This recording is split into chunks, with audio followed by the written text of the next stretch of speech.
Shalom. Ya, kita ketemu lagi di minggu pertama bulan Juni tanggal 7 tahun 2020. Ya, kita bersyukur untuk waktu ini.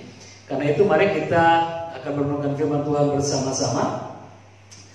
Dan saya akan membahas lagi satu tema juga terkait dengan kondisi yang sementara kita alami saat ini. Kita akan sementara alami kondisi yang disebut dengan new normal, ya. New normal, new normal PSBB. Jadi menurut jubir pemerintah dalam penanggulangan COVID-19 itu Pak Ahmad Yuryanto, dia mengatakan bahwa new normal bukan berarti tidak lagi menerapkan protokol pencegahan COVID, tapi memang kita harus produktif, namun tetap aman dari COVID-19, ya. Itu kondisi new normal yang dimaksud. Jadi kita tidak perlu euforia yang berlebihan. Jadi merasa karena ini udah new normal, jadi kita sebebas-bebas saja tanpa aturan, tanpa penerapan PSBB, bukan begitu. Jadi dalam situasi new normal ini tetap ada aturan-aturannya seperti biasa. Kita menggunakan masker, kita beraktivitas, rajin cuci tangan pakai sabun, terus tetap jaga jarak, jauhi kerumunan atau keramaian. Nah, inilah perilaku yang harus dibiasakan dalam new normal atau kenormalan baru. Ya, seperti itu. Nah, dalam situasi ini saya juga tergerak untuk berbicara tentang hal ini, tapi lebih masuk kepada hal rohani. Karena itu untuk minggu ini saya kasih tema renungan kita berbicara tentang new normal rohani. Ya, new normal rohani yang kita akan bahas khotbah hari ini. Dan firman Tuhannya di mana? Mari kita lihat Yohanes 14 ayat 26. Nah, ini juga kita kan baru lewat satu minggu kemarin tentang Pentakosta, hari keturunan Roh Kudus. Nah, kita akan masih bicara tentang kaitan Roh Kudus di minggu ini.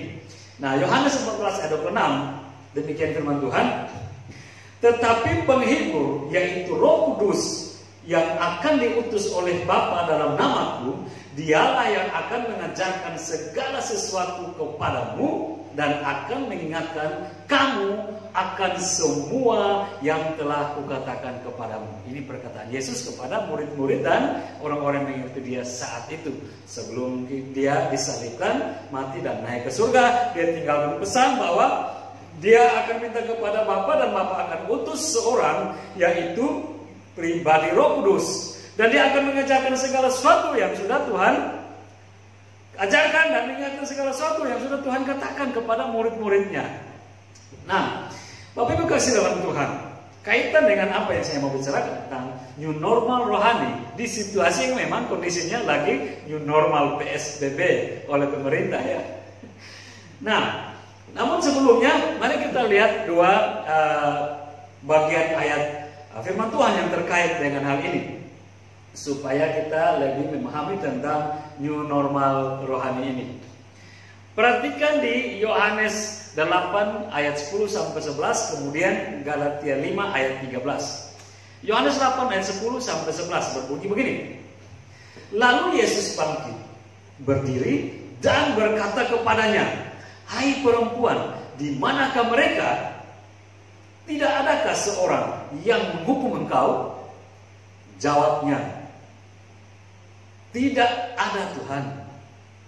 Lalu kata Yesus, "Aku pun tidak menghukum engkau. Pergilah dan jangan berbuat dosa lagi mulai dari sekarang." Ini konteksnya berbicara tentang ada seorang perempuan yang didapati berzina. Lalu orang-orang Yahudi yang pada saat itu mau menguji Yesus, dan mereka coba bawa perempuan ini, dan mereka mengatakan pada Yesus, "Guru, ini perempuan didapati berzina.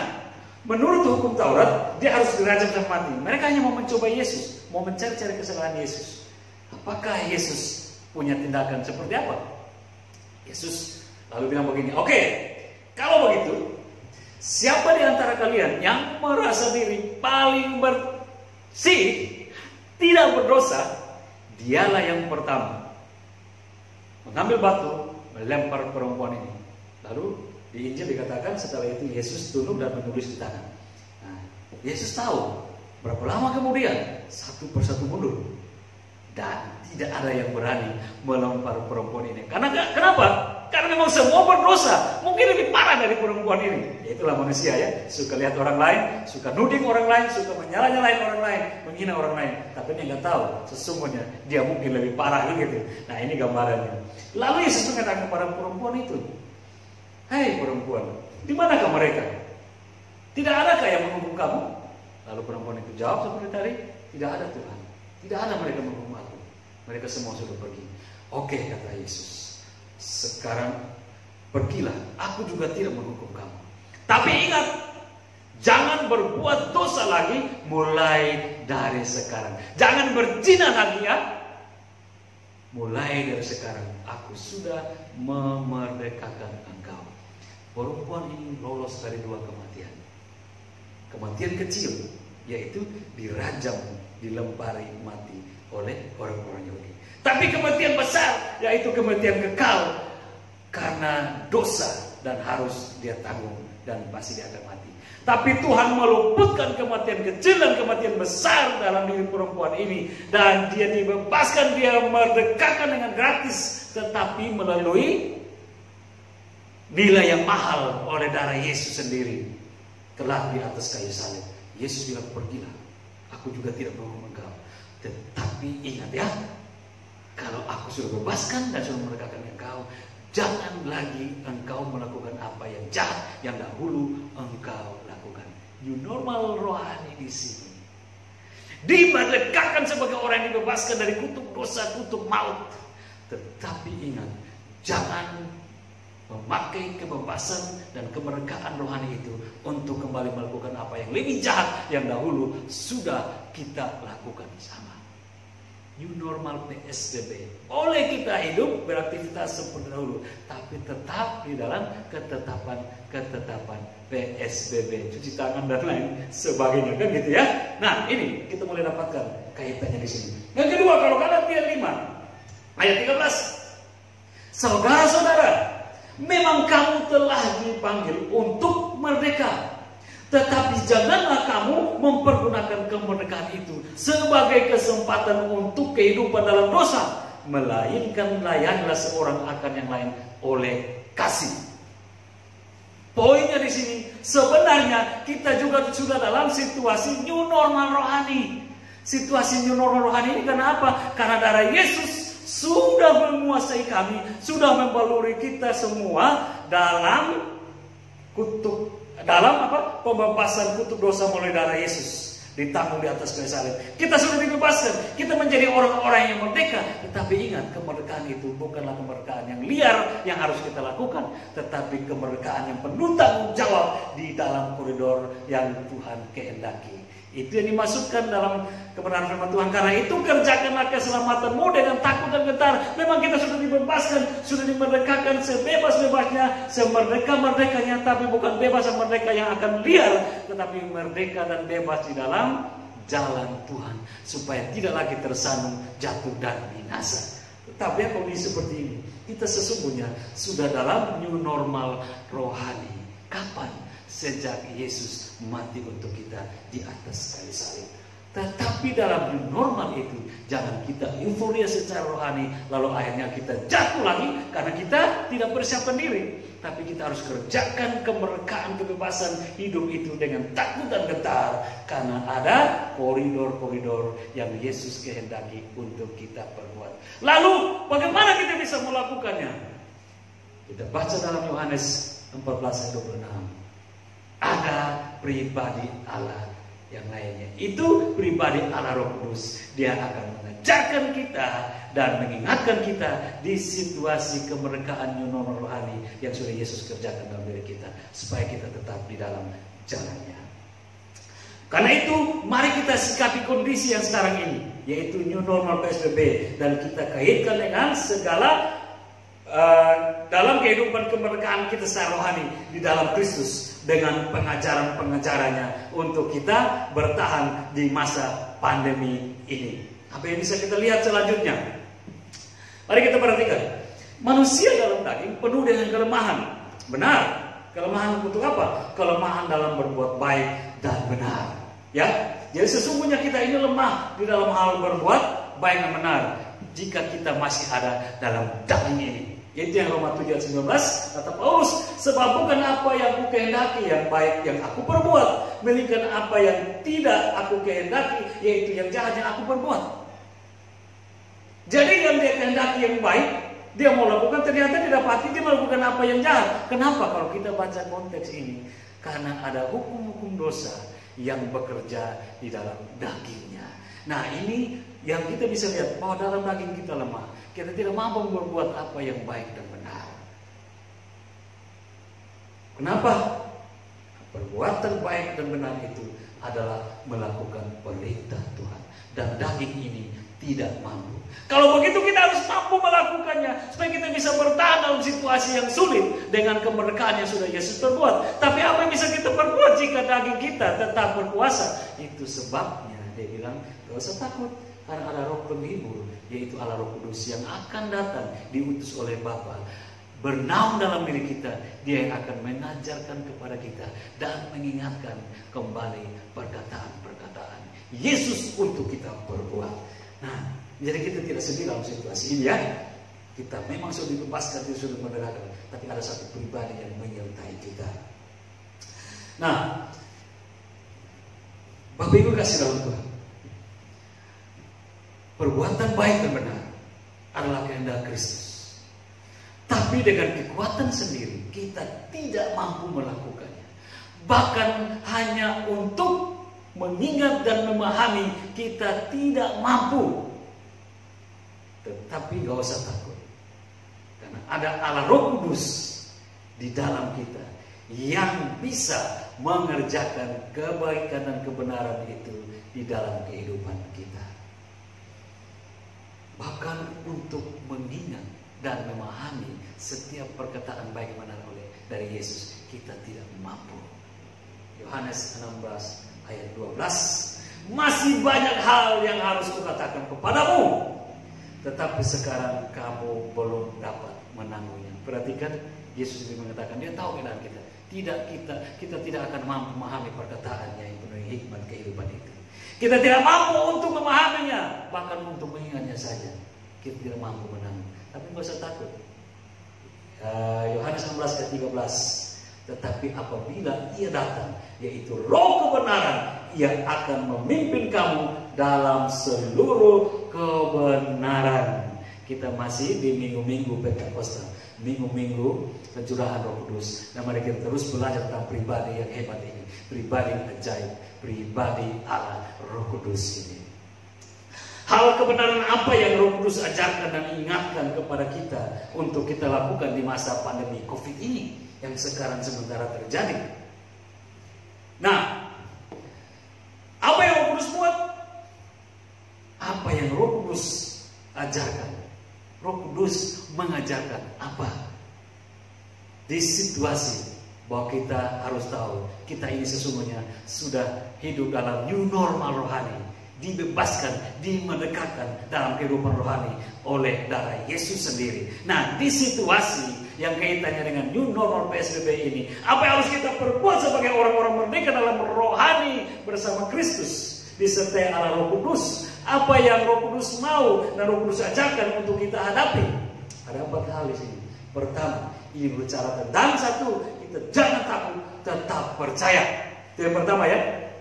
Yang kedua, yaitu bahwa kita tetap tenang dan berdoalah. Yang ketiga, yaitu tunjukkan kasih-Mu. Yang keempat, yaitu waktunya bersaksi. Jadi dia mengajarkan kepada kita sebagai orang-orang yang hidup di dalam kemerdekaan rohani, kebebasan rohani, karena sudah dimerdekakan oleh darah Yesus. Kita harus ingat di situasi ini yang orang-orang mulai mengalami pergumulan-pergumulan, kesulitan-kesulitan, bahkan ketakutan yang hadir di tengah-tengah kehidupan dunia ini. Kita jangan takut, tetap berdoa. Kita jangan takut, tetap percaya. Yang kedua, Kita harus tetap tenang dan berdoalah. Yang ketiga, tunjukkan kasih. Tunjukkan kasihmu. Yang keempat, ini waktunya bersaksi. Mari kita lihat satu persatu. Roh Kudus mengajarkan kita sebagai kita yang sudah hidup di new normal rohani, hidup dalam kemerdekaan rohani karena berkuasa melalui Kristus. Jangan takut, tetaplah percaya. Mari kita lihat dalam Markus apa yang dimasukkan di sini. Mari kita lihat, jangan takut dan tetap percaya seperti apa di situasi pandemi ini. Markus 4 ayat 39-40. Ia pun bangun mengharik angin itu dan berkata kepada danau itu, diam, tenanglah. Lalu angin itu reda dan danau itu menjadi teduh sekali. Lalu ia berkata kepada mereka, kepada murid-murid, mengapa kamu begitu takut? Mengapa kamu tidak percaya? Di situasi seperti ini, sebagai orang-orang bebas yang sudah dimerdekakan dari kutuk maut oleh darah Yesus, dia mau supaya kita tetap dalam posisi jangan takut, tetap percaya. Karena ini kita sementara menghadapi seperti situasi badai yang dihadapi oleh murid-murid pada waktu di tengah perjalanan danau itu. Mereka berhadapan-hadapan dengan badai, mereka berhadapan-hadapan dengan bencana yang siap-siap untuk membinasakan mereka, menenggelamkan mereka dan mengalami kematian. Dan mereka takut, dan ketika mereka takut mereka berseru kepada Yesus saat itu yang sementara tertidur di buritan, Yesus Guru, tolong, kita akan binasa. Padahal ingat, di antara murid-murid ini ada 4 orang yang sebenarnya memiliki kemampuan sebagai pelaut-pelaut ulung, sebagai nelayan-nelayan hebat. Ada Petrus, ada Andreas, ada Yohanes, ada Yakobus. Ini orang-orang 4 yang Tuhan tangkap dari penjara-penjara ikan. Berarti mereka pelayan, nelayan-nelayan yang luar biasa. Tetapi dalam situasi ini hilanglah kemampuan mereka. Dalam badai ini hilang keberanian mereka. Dalam bencana angin topan, angin badai yang mau menyesakkan ini, hilanglah semua kemampuan mereka. Mengembarkan kepada kita bahwa sesungguhnya manusia tidak ada apa-apanya. Manusia tidak bisa bergantung kepada kekuatannya. Manusia tidak bisa bergantung kepada kemahirannya. Manusia tidak bisa bergantung kepada intelektualnya. Manusia tidak bisa bergantung kepada harta kekayaannya. Manusia tidak bisa bergantung kepada kekuatan-kekuatan dunia ini. Hanya kepada Kristus manusia bisa bergantung untuk memiliki kehidupan yang sesungguhnya. Ini mengajarkan kepada kita. Itu sebabnya di situasi ini dia mengingatkan kita bahwa kita sudah new normal rohani sesungguhnya. Kita sudah bebas, kita sudah merdeka. Gak usah takut. Mengapa kamu takut? Mengapa kamu tidak percaya? Bukankah sekarang banyak orang mengalami situasi seperti ini. Banyak orang mengalami ketakutan-ketakutan seperti ini. Dan kita tidak bisa hitung lagi, hampir semua mengalaminya. Bahkan yang dikatakan orang-orang percaya pun mengalami itu. Banyak kesaksian membuktikan. Dan itu manusiawi, mengalami ketakutan itu. Tetapi sekali lagi, Roh Kudus mengajarkan kembali kepada kita seperti perkataan Yesus di dalam praktek pelayanan. Di dalam Markus dikatakan, di situasi badai itu, bencana itu, mengapa kamu takut? Mengapa kamu tidak percaya? Hal yang hampir sama. Ini pun bencana sebenarnya kan kita alami. Badai ini, bencana wabah ini. Dia mengajarkan kepada kita supaya kita tidak perlu takut, tapi tetap percaya.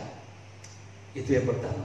Yang kedua, sebagai orang-orang yang sudah new normal rohani sesungguhnya, kan gitu ya, mengingatkan new normal sekarang ini artinya mengingatkan kita bahwa kita juga orang-orang yang new normal rohani, sudah dimerdekakan, sudah dibebaskan. Tapi ingat, kita tetap di dalam aturan-aturan. Aturan-aturan yang maksud tadi satu, jangan takut, tetap percaya di situasi sulit ini. Yang kedua, tetap tenang, berdoalah. Ini aturan, ini ketetapan yang kedua untuk kita lakukan di situasi sulit ini. Sebagai orang-orang yang merdeka, sebagai orang-orang yang bebas di dalam kehidupan bersama Kristus, kita nggak perlu takut kepada kematian. Kita nggak perlu takut kepada kutuk. Kita tidak perlu takut kepada kebinasaan. Karena sesungguhnya kita sudah merdekakan dari semua kebinasaan itu. Dan kita hidup di dalam rohani yang bersama, kehidupan kemerdekaan rohani bersama dengan Kristus. Di situasi seperti ini, Roh Kudus akan mengajarkan kepada kita, tetap tenang, berdoalah. Apa yang dimaksudkan di sini? 1 Petrus 4 ayat 7. kesudahan segala sesuatu sudah dekat. Karena itu, kuasailah dirimu dan jadilah tenang supaya kamu dapat berdoa. Wow, sesungguhnya ini juga mengingatkan kepada kita. Kita orang-orang yang sudah bebas. Kita orang-orang yang sudah merdeka di dalam Kristus. Dan tidak ada lagi maut yang bisa mematikan kita. Karena kehidupan Kristus sudah ada dalam kita. Dengan adanya Roh Kudus dalam diri kita. Dia mengajarkan kembali kepada kita supaya kita tetap menguasai diri. Tidak jatuh dalam ketakutan yang berlebihan. Tidak jatuh di dalam kekhawatiran yang berlebihan dan sangat. Tapi kita harus bangkit. Kita harus menguasai diri supaya kita bisa tenang dan kita bisa berdoa. Sebagai orang-orang yang bebas dan merdeka di dalam kasih Kristus, kita tidak diberikan kebebasan dan kemerdekaan untuk hidup liar, untuk hidup sebebas-bebasnya menurut maunya kita. Enggak, tetap ada aturan, ada ketetapan yang Tuhan ingin kita kerjakan. Sederhana, tetap tunduk di bawah otoritasnya dan membangun hubungan yang intim dengan Dia. Melalui apa? Melalui doa. Kok? Iya, kan katanya doa adalah alat komunikasi kita dengan Tuhan, kan gitu ya. Nah, kalau doa adalah alat komunikasi, ya sudah, kalau demikian maka kita harus sungguh-sungguh berdoa. Supaya apa? Supaya suara kita didengar oleh Tuhan. Sungguh-sungguh itu apa? Ya kita bawa segala perilaku yang betul-betul hidup dalam kemerdekaan, tapi jauh dari segala hal yang tidak Tuhan kehendaki. Itu maksudnya. Kita berdoa dengan sungguh-sungguh, artinya kita berdoa dengan bawa suatu kehidupan yang berkenan kepada Tuhan. Kita juga dalam era new normal, karena darah Yesus telah memberikan kemerdekaan itu. Tetapi kita tidak hidup dalam kebebasan yang liar, tapi kebebasan yang tetap di dalam jalan Tuhan. Untuk benar-benar kemerdekaan kehidupan itu ada pada kita. Dengan cara apa? Membangun hubungan yang intim, intens dengan Tuhan, melalui doa, melalui persekutuan, melalui perenungan firman Tuhan yang lebih nyata. Kan gitu. Ini waktunya, inilah saatnya kita membuktikan sebagai orang-orang merdeka, merdeka dalam Kristus, merdeka dalam Yesus, dan membuktikan bahwa kita dekat-dekat dengan Dia. Kita tidak jauh. Karena itu mari kita lihat 3 bulan ke belakang. Kalau kita lihat dahulu semua sebelum wabah ini, semua masih hidup bebas, semua masih melakukan seperti apa dia mau, karena belum ada kematian yang begitu dekat dengan kita. Tapi setelah 3 bulan ini kita mau lihat bagaimana mati itu lebih dekat dan apa yang bisa kita lakukan. Nggak perlu takut. Dan sesungguhnya orang-orang yang hidup dalam kasih karunia Tuhan. Tapi bagaimana kita membuktikan sebagai orang yang hidup? Tetap dalam normal rohani ini kita hidup di dalam aturan-aturannya. Takut akan Dia dan membangun hubungan yang intim di dalam persekutuan dan doa kepada Dia. Ketiga, yaitu tunjukkan kasih-Mu.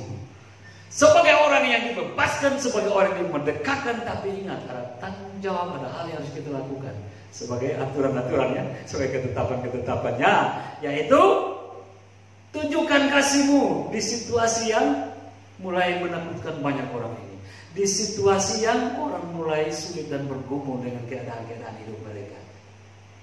Galatia 6 ayat 2, bertolong-tolonganlah menanggung bebanmu, demikianlah kamu memenuhi hukum Kristus. Wow. Bertolong-tolonganlah menanggung bebanmu, demikianlah kamu memenuhi hukum Kristus.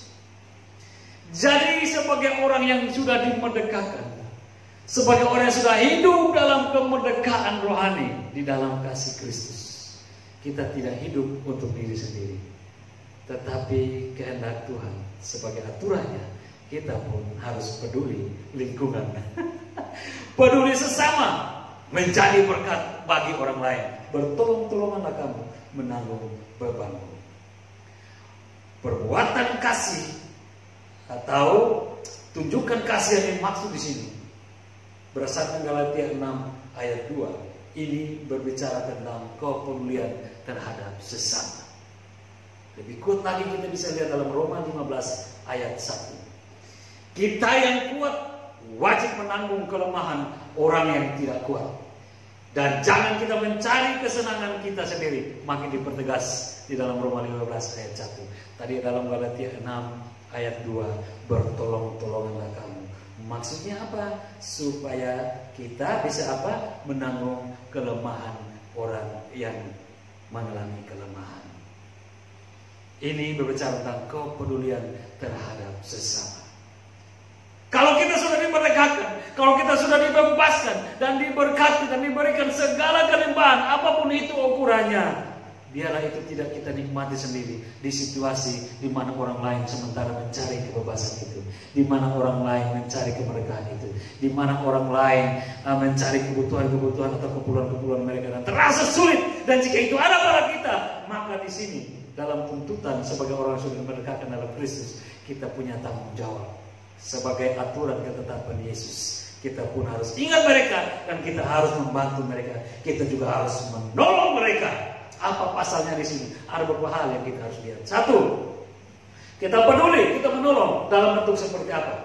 Yang kuat di sini adalah yang kuat iman memberi dorongan atau nasihat rohani kepada mereka yang lemah iman atau yang sedang mengalami depresi dan ketakutan oleh karena wabah yang sementara dialami saat ini. Kita nggak bisa lagi tutup-tutupi karena terlalu banyak informasi yang kita dapatkan bahwa banyak orang yang mengalami imbas COVID ini dan mengalami ketakutan, depresi secara mental, mereka terpuruk oleh karena situasi yang mereka alami. Galatia 6 ayat 2, Roma 15 ayat 1 mengajarkan kepada kita sebagai orang-orang yang sudah dimerdekakan dalam new normal rohani yang kita nikmati saat ini. Jangan kita nikmati sendiri. Dan mari kita peduli terhadap mereka. Mari kita lihat mereka dan apa yang ada pada kita sebagai kekuatan iman, sebagai kekuatan rohani, kita baik kepada mereka. Kita share kehendak Tuhan menjadi berkat bagi mereka untuk menolong mereka. Setidaknya membangun motivasi hidup mereka, membangun mental mereka, rohani mereka untuk tidak down dan jatuh terpuruk, dan mereka dibangunkan kembali suatu kehidupan mental yang baik, rohani yang baik, psikologi yang lebih baik lagi untuk menghadapi situasi sulit ini. Itu dimaksudkan kalau kita kuat saat ini dalam rohani kita, di dalam iman kita. Mari kita mendekati mereka dan kita bimbing kembali mereka, kita muatkan mereka supaya secara mental mereka bangun kembali dan mereka siap kembali untuk menghadapi situasi ini.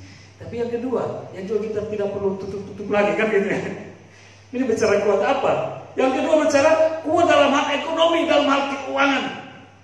Kita pun dapat berbagi untuk membantu meringankan orang-orang lain yang sedang mengalami kesulitan keuangan atau sulit ekonomi saat dimana mereka dilanda wabah COVID-19 ini. Tidak bisa ditutupi lagi, banyak orang juga mengalami dampak seperti ini. Dan dampak yang terasa adalah masalah keuangan, adalah masalah ekonomi, adalah masalah makan minum. Karena bagaimana terisolasi dalam kehidupan yang sulit seperti ini. Semua orang mengalami, semua orang tergoncang. Dan salah satunya goncangan ini adalah goncangan ekonomi, kesulitan keuangan.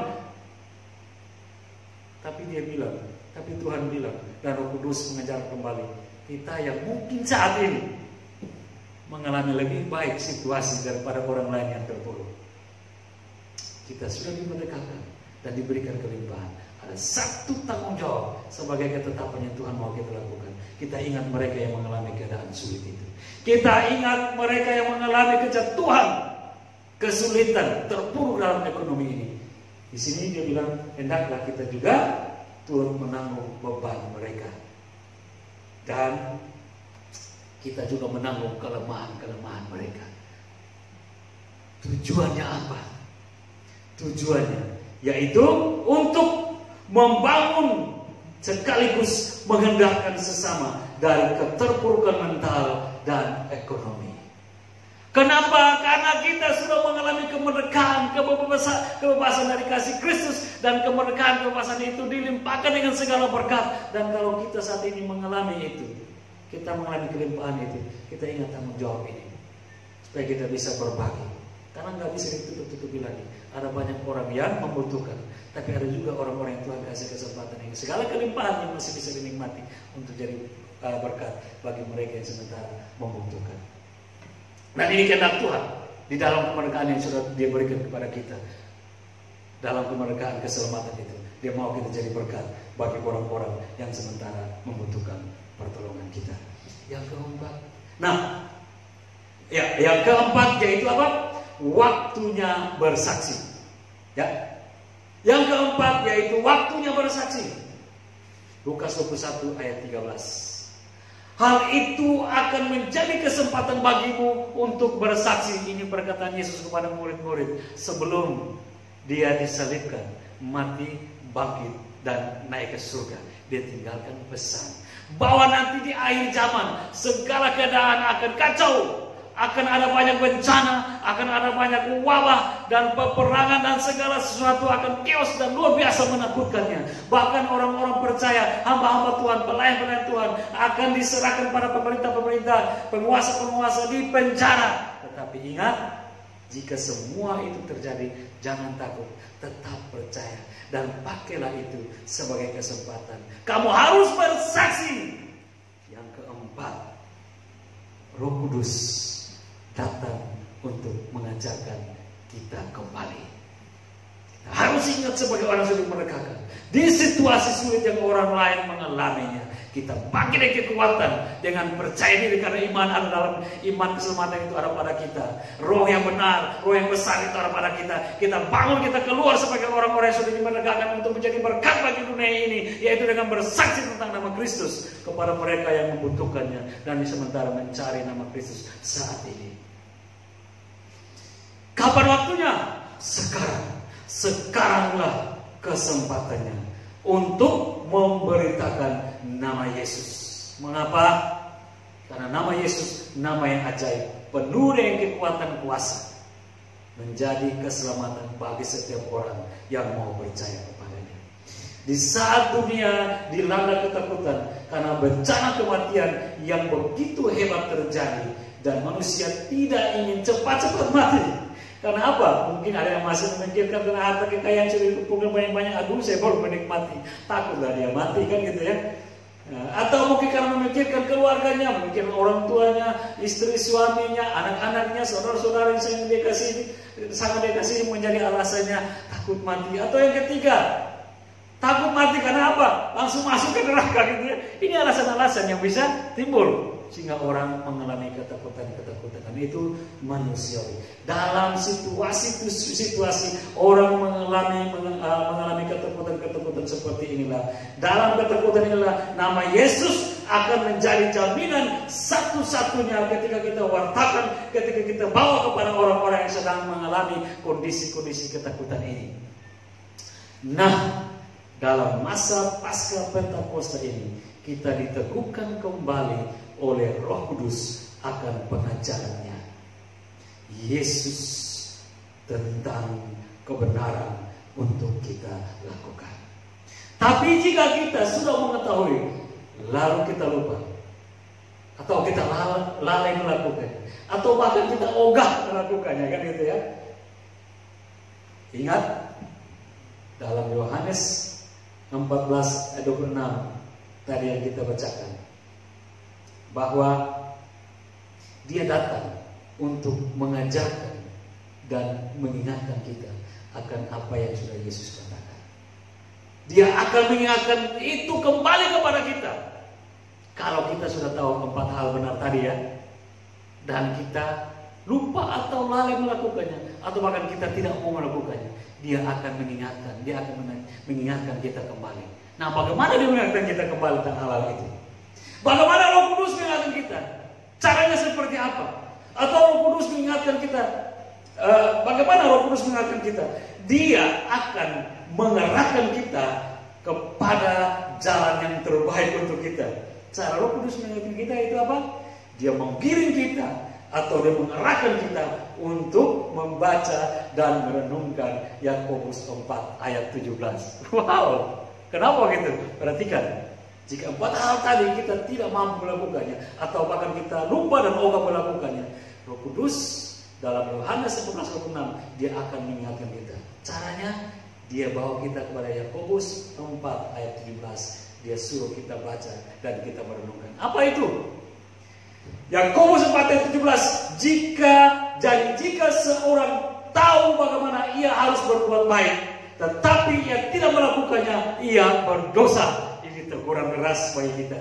Jika kita sebagai orang yang kita rasa sudah hidup dalam new normal rohani, artinya sudah dibebaskan, sudah dimerdekakan di dalam kehidupan karena kemerdekaan yang daripada Kristus, kita harus melakukan 4 hal tadi, yaitu apa? Kita tetap jangan takut, percaya kepada Kristus di situasi sulit ini, kita tetap tenang dan bangun hubungan yang intim dengan Tuhan melalui persekutuan dan doa. Kemudian kita harus buktikan, menunjukkan kasih kita kepada dunia ini, kepada orang-orang yang membutuhkan pertolongan. Dan yang keempat, kita harus memberikan kesaksian, mewartakan kebenaran Kristus kepada dunia ini, supaya orang-orang pun tertolong dengan mendengar nama Yesus. Tapi 4 hal ini kita lupa, bahkan tidak mau melakukannya. Dia mengingatkan, hati-hati.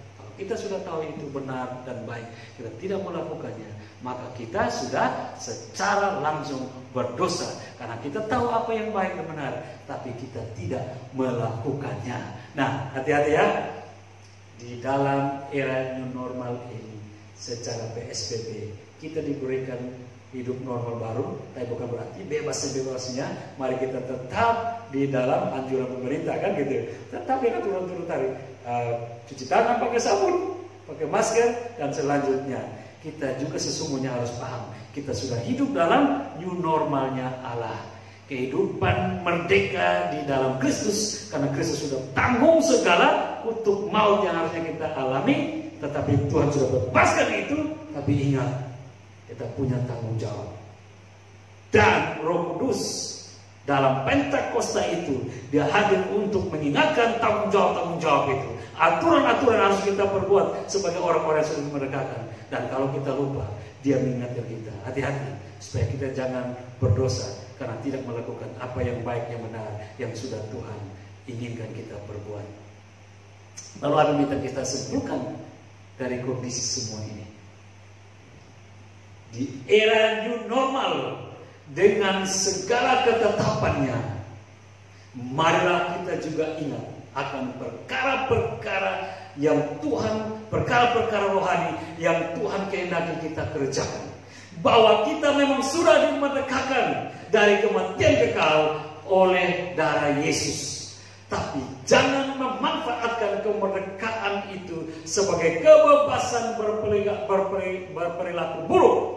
Tapi tetaplah hidup dan berperilaku sesuai arahan Roh Kudus, agar kita menjadi orang-orang yang merdeka sesungguhnya dalam Kristus. Dan kemerdekaan itu membuat kita tahu berbuat apa yang baik dan benar untuk menjadi berkat bagi orang lain di tengah situasi pandemi yang sementara ini mereka alami. Amin. Tuhan Yesus memberkati.